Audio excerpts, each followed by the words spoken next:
할렐루야. 오늘 이 아침에도 하나님의 말씀을 읽고 나누는 가운데 하나님의 은혜와 복이 함께 하시기를 주님의 이름으로 축복합니다. 오늘 말씀은 이사야 4장 1절부터 6절까지의 말씀입니다. 우리 함께 봉독해 보겠습니다. 그날에 7여자가 한 남자를 붙잡고 말하기를 우리가 우리 떡을 먹으며 우리 옷을 입으리니 다만 당신의 이름으로 우리를 부르게 하여 우리가 수치를 면하게 하라 하리라. 그날의 여호와의 싹이 아름답고 영화로울 것이요 그 땅에 솟아는 이스라엘의 피난한 자를 위하여 영화롭고 아름다울 것이며 시온에 남아있는 자 예루살렘에 머물러 있는 자 곧 예루살렘 안에 생존한 자 중 기록된 모든 사람은 거룩하다 칭함을 얻으리니 이는 주께서 심판하는 영과 소멸하는 영으로 시온의 딸들의 더러움을 씻기시며 예루살렘의 피를 그 중에서 청결하게 하실 때가 됨이라. 여호와께서 거하시는 온 시온산과 모든 지폐 위에 낮이면 구름과 연기, 밤이면 화염의 빛을 만드시고 그 모든 영광 위에 덮개를 두시며 또 초막이 있어서 낮에는 더위를 피하는 그늘을 지으며 또 풍운을 피하여 숨는 곳이 되리라. 아멘. 오늘 함께 나눌 말씀의 제목은 남은 자입니다. 이사야 선지자는 복음의 선지자로 불려질 만큼 장차 도래할 메시아 왕국의 회복을 노래했던 선지자입니다.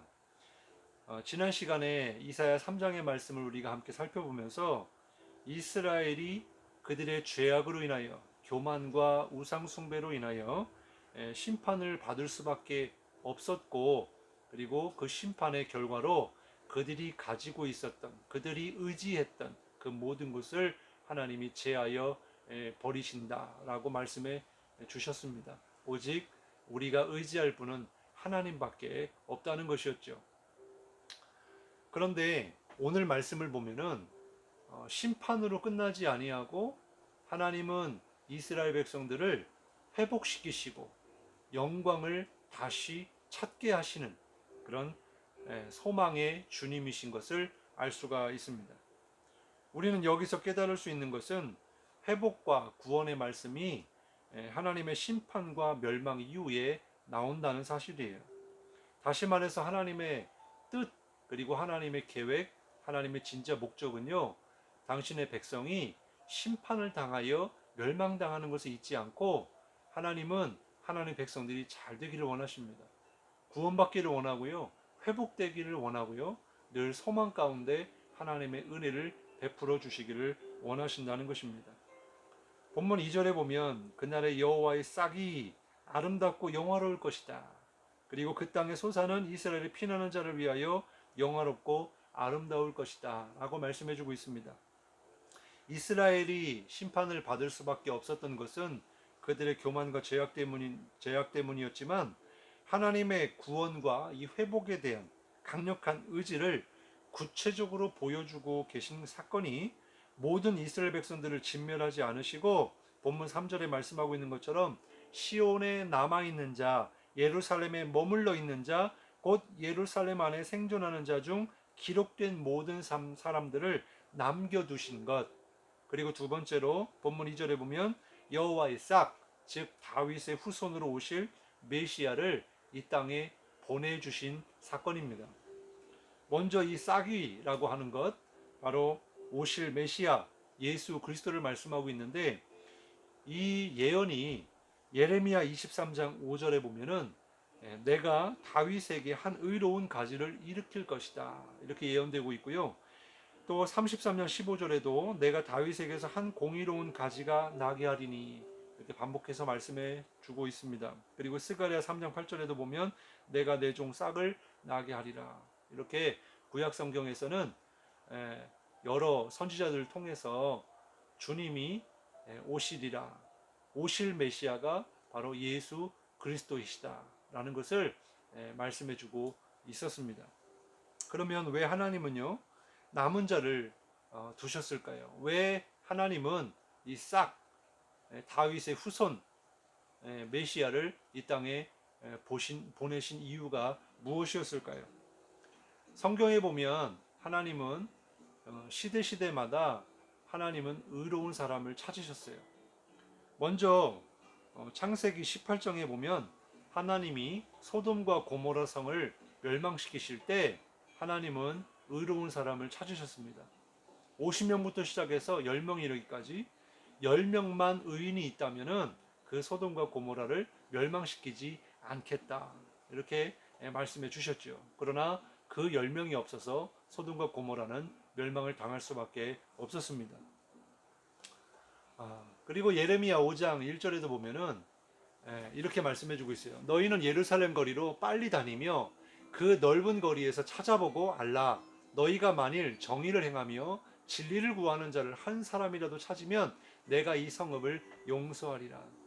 예레미야 시대에 40년 동안 그렇게 예레미야가 백성들로 하여금 한 사람이라도 주님께 돌아오기를, 회개하고 하나님의 품으로 돌아오기를 선포했지만 한 사람도 찾을 수가 없었다는 것입니다.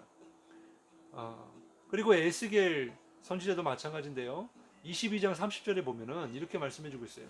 이 땅을 위하여 성을 쌓으며 성 무너진 데를 막아 서서 나로 하여금 멸하지 못하게 할 사람을 내가 그 가운데서 찾다가 찾지 못하였다. 그러니까 하나님은 늘 의로운 사람, 믿음의 사람을 찾고 계셨어요. 만약 한 사람이라도 찾게 된다면은 예레미야 시대도 그렇고 에스겔 선지자 때도 그렇고 이사야 선지자도 그렇고 하나님은 그를 통하여 성읍을 구원하리라 이렇게 말씀해주고 있는 거예요. 바로 하나님이 그 찾고 찾으시는 그 한 사람, 믿음의 사람, 그 사람이 저와 여러분이 되시기를 주님 이름으로 축복합니다.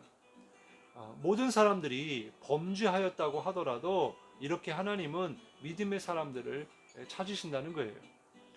그래서 그를 통하여서 회복해 하시고 구원의 계획을 이루어 가신다는 것입니다.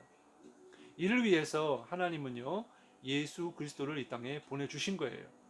예수님이 우리로 하여금 구원받게 하기 위해서 죄값을 대신하여 치러주기 위해서 주님이 희생양이 되어 주셨습니다. 십자가에 달려 죽으셨어요. 우리가 당할 그 죽음을 주님께서 대신하여 죽으셨어요. 그래서 그 주님을 통하여 우리의 죄의 문제를 해결하고 구원의 문을 열어주신 것입니다. 우리에게 부활의 소망을 주신 거예요. 누구든지 예수님을 믿고 회개함으로 주님께 돌아오기만 하면 바로 그 사람을 통하여서 하나님은 구원의 역사를 이루어 가신다는 것입니다. 우리를 구원하신다는 거예요. 오늘날에도 하나님은 그 믿음의 사람을 찾고 계십니다. 바로 그 사람이 저와 여러분이 꼭 되어야 합니다. 이사야 10장 20절부터 23절까지 말씀해 보면 남은 자만 돌아온다 그랬어요. 남은 자만 돌아온다. 하나님의 은혜를 깨닫고 주님께로 돌아오는 그 사람이 바로 남은 자입니다. 로마서 11장 5절에도 보면은 바알에게 무릎 꿇지 않는 7천 명이 있었다. 엘리야 시대에 갈멜산 전투 이후에 이 이세벨이라고 하는 이 우상 숭배했던 그 아합 왕의 아내였던 이 사람이 협박을 하니까 로데나무 밑에서 죽기를 간구했어요. 그리할 때 하나님은 그를 이렇게 세우셨고 하나님의 산에 이르게 하셨고 그 가운데서 하나님 말씀하시기를 너 혼자만 있는 게 아니라 바로 7천 명이 남아있다라고 말씀하셨어요. 지금도 이 세상은 악합니다. 많은 사람들이 어느 방향으로 가고 있는지도 알지 못한 채 죄악의 길로 빠져가는 그런 사람들이 얼마나 많은지 몰라요. 그래서 바울 선지자는, 바울 사도는 이렇게 말했어요. 너희는 이 세대를 본받지 말아라. 우리가 지난 주일에 말씀을 나누었습니다. 이 사도 바울이 이야기했던 이 세대는 어떤 세대일까? 첫 번째는 정말 이기적이고 자기중심적인 그런 세대라고 나누었어요. 그리고 두 번째는 물질 만능주의 세대입니다. 돈만 있으면 얼마든지 죄를 질 수 있다는 거예요. 돈만 있으면 다 된다는 거죠. 그리고 세 번째는 악하고 음란한 세대. 어떻게 보면 지금 이 시대가 정말 가장 악하고 음란한 세대가 아닌지 생각해 봅니다. 그러한 세대 속에서 이 세대를 본받지 말고 오직 하나님을 기쁘시게 하는 사람, 마음을 새롭게 함으로 변화를 받아 하나님을 기쁘시게 하는, 하나님의 선하신 뜻을 분별하는 그런 믿음의 사람, 그 사람이 바로 저와 여러분이 되어야 할 것입니다.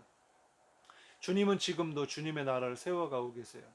세상이 타락하고 교회와 성도들이 변질되었다 하더라도, 그래서 아픔과 고난의 불이 지금 우리 가운데 지나가고 있을지라도 주님은 우리 성도들을 찾으십니다. 믿음의 사람들을 찾고 계십니다. 중요한 것은 포도나무 대신 그 예수님께 잘 붙어 있는 거예요. 마태복음 24장에 보면은 마지막 때에 임하게 될 미혹과 환난, 사단의 시험이 있다라고 말씀하고 있습니다.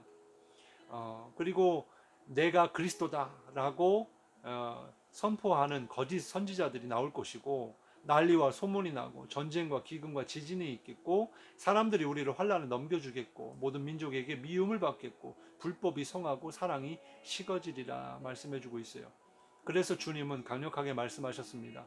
마태복음 24장 13절부터 14절에 보면, 그러나 끝까지 견디는 자는 구원을 얻으리라. 우리가 어떤 시험과 환난과 연단이 있을지라도, 미혹이 있을지라도 우리 잊지 말아야 될 것은 주님께 돌아오는 그 한 사람, 남아있는, 믿음을 끝까지 지킴으로 남아있는 그 한 사람, 오늘 그 한 사람을 찾고 계십니다. 그 사람이 저와 여러분 되시기를 간절히 바랍니다. 그 주님이 뿐만 아니라 우리와 함께하고 계세요. 우리를 도우십니다. 오늘 본문 5절 6절의 말씀을 함께 보면은, 여호와께서 거하시는 올 시온산과 모든 지폐 위에 낮이면 구름과 연기, 밤이면 화염의 빛을 만드시고 그 모든 영광 위에 덮개를 두시며, 또 초막이 있어서 낮에는 더위를 피하는 그늘을 지으며 또 풍우를 피하여 숨는 곳이 되리라. 하나님은요, 우리를 도우십니다. 이 말씀은 이사야 선지자가 이스라엘 백성들이 출애굽할 때 하나님이 광야 가운데 그들을 어떻게 보호하셨는지, 그들을 어떻게 지켜주셨는지, 그들을 어떻게 도우셨는지, 어떻게 전쟁 가운데 승리케 하셨는지, 또 먹을 것 마실 걸 어떻게 공급해 주셨는지, 이것을 회상하면서 이야기하는 것입니다. 그렇습니다. 우리는 절대 혼자 있지 않아요. 또 힘들고 어렵다고 하나님은 우리를 외면하시는 분이 아니십니다. 하나님이 찾고 찾으시는 그 한 사람, 주님께 돌아오는 그 한 사람을 주님이 지켜주시고 보호하시고 책임져 주시고 공급해 주신 줄 믿습니다. 오늘 그 주님의 은혜가 여러분과 함께 하시기를 주님의 이름으로 축원합니다. 기도하겠습니다. 하나님 감사합니다. 하나님, 주님은 지금도 하나님을 잘 믿는 믿음의 사람을 찾고 계시는 줄 압니다.